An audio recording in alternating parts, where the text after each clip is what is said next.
Ja, willkommen zu meinem neuen Video. In diesem Video möchte ich euch mal die DJI Osmo Action 3 vorstellen, warum ich mich für die Kamera entschieden habe, wie mein Sound-Setup ist und so weiter.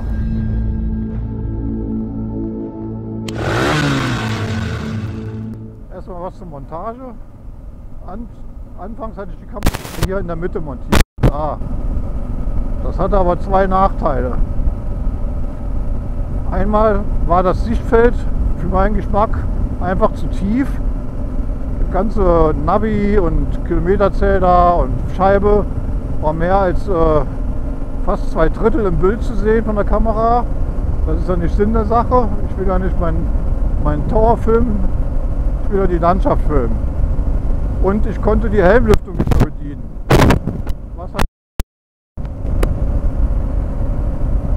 Deswegen habe ich die Kamera jetzt leicht seitlich gesetzt und etwas höher.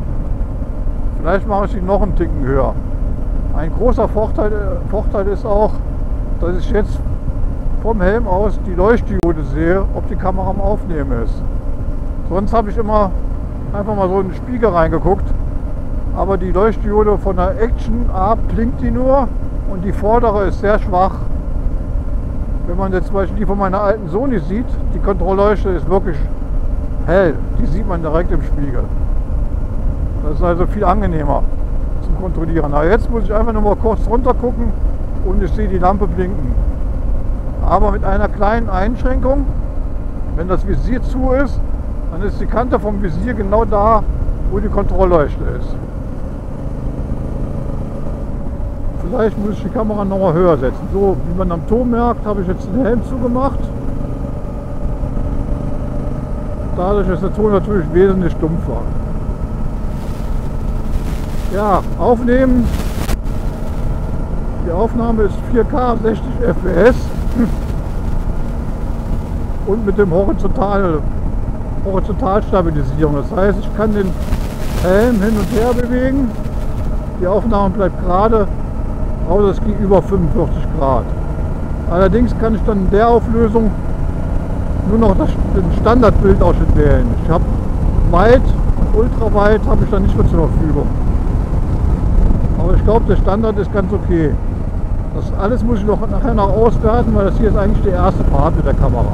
Von daher muss ich selbst mal sehen, wie das alles funktioniert. Ein Hauptgrund für mich für die Osmo Action 3 war vor allen Dingen die Akkulaufzeit.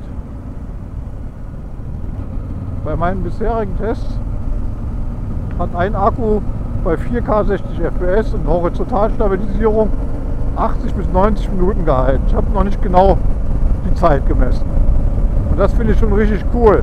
Meine Sony-Kamera, mit der habe ich immer nur in 1080p 60 fps aufgenommen, die brachte auch nicht mehr als 90 Minuten, so dass ich jetzt eigentlich die gleiche Aufnahmedauer habe, nur eine bessere Qualität. Bei 4K war die Sony viel schneller der. Ja, was mir an der Action richtig gut gefällt ist, dass ich einfach nur den Aufnahmeknopf drücke, die schaltet sich ein, wirklich richtig schnell. Innerhalb von 1 oder 2 Sekunden schaltet sie sich ein und startet die Aufnahme. Das ist wirklich super. Und drücke ich den Knopf nochmal, geht die Kamera innerhalb von 3 Sekunden aus. Also maximal stromsparend. Dann habe ich ihn noch so eingestellt, dass der vordere Monitor eigentlich immer aus ist. Nur kurz nach dem Anschalten ist er kurz an. Und der hintere schaltet sich auch aus, sobald die Aufnahme startet. Und die startet halt ziemlich schnell.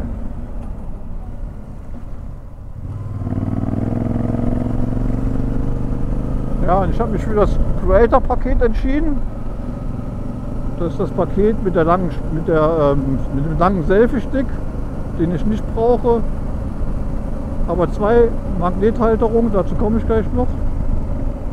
Aber schön ist halt der Akku-Case und 3 Akkus dabei. Und das Akku-Lade-Case ist wirklich total, ja, sieht erstmal gut aus, funktioniert prima. Und ich habe da, man kann das Ding sogar noch zur Not als Powerbank benutzen, wenn das Handy mal leer ist. Das ist auch eine feine Sache.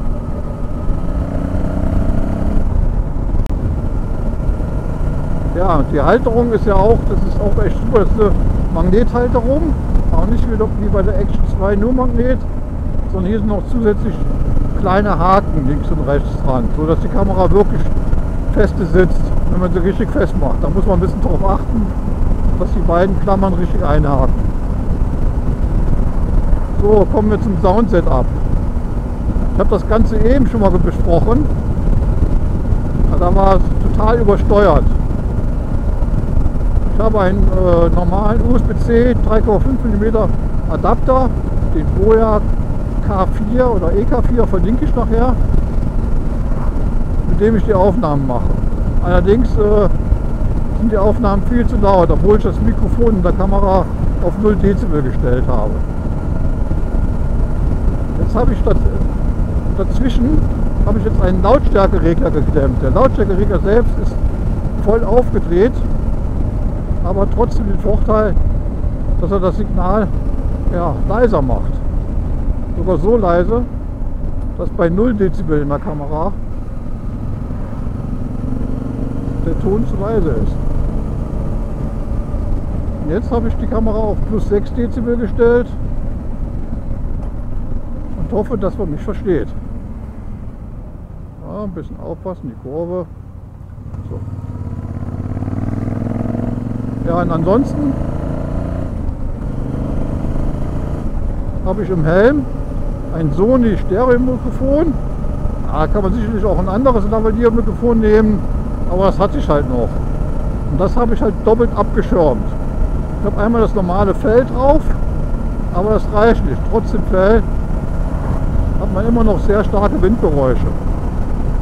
Und dann habe ich einen gefütterten Arbeitshandschuh, also einen Wildlederhandschuh, der innen drin Fell hat, einen Arbeitshandschuh genommen und den Finger abgeschnitten und das Mikrofon mit dem Fell da reingestopft.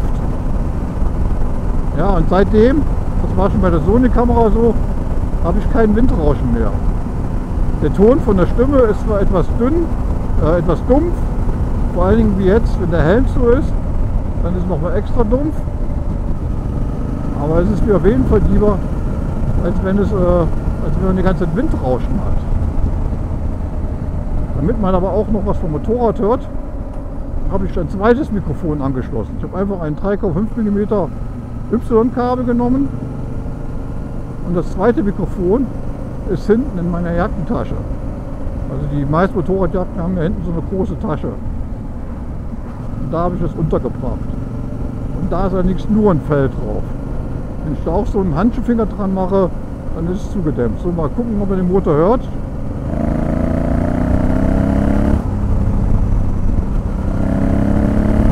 Also an der Sony-Kamera hat das Setup gut funktioniert.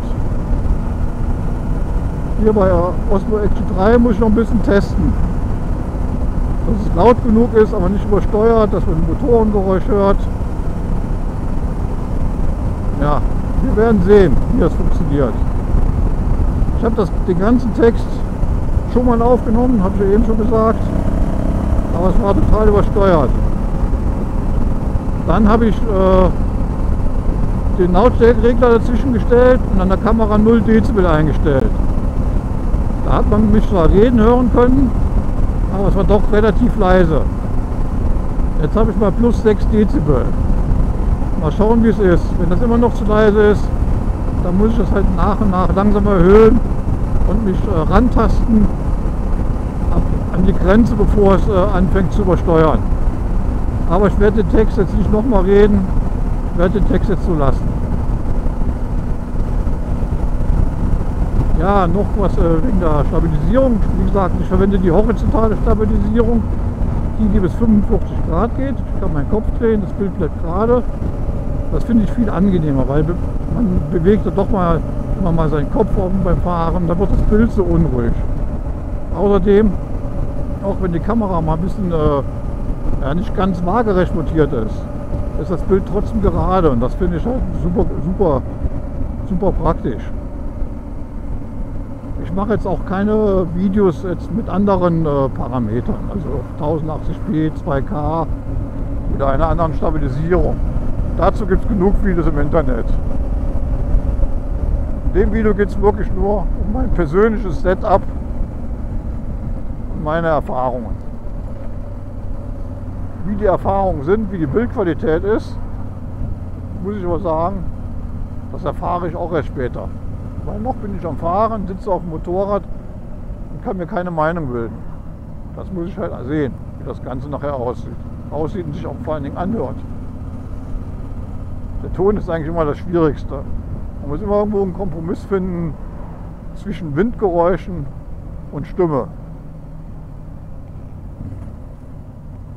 Deswegen hoffe ich mal, dass mein jetziges Setup einigermaßen funktioniert.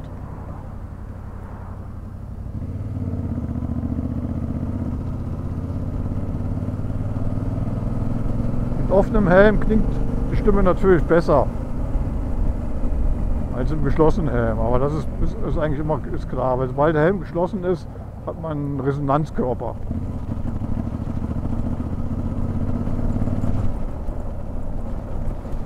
Ja, das war's auch schon zu meiner kleinen Review. Vielleicht erzähle ich nachher noch was dazu, wenn ich die Filme und den Ton zu Hause gesichtet habe, ob das alles jetzt so ist, wie ich mir das vorstelle. Ach, noch etwas in eigener Sache. Wenn euch das Video gefallen hat, freue ich mich natürlich wie alle YouTuber über ein Like und über ein Abo. Und wenn ihr noch mehr so Videos wollt von der Art, die nicht nur Reisen betreffen, dann schreibt mir das bitte in den Kommentaren. Ich habe da noch ein paar Ideen. Ich könnte noch mal meine Teneré, die ich jetzt seit 3 Jahren fahre, vorstellen, was ich da für Änderungen dran vorgenommen habe. Ist so schon einiges dazugekommen in den 3 Jahren.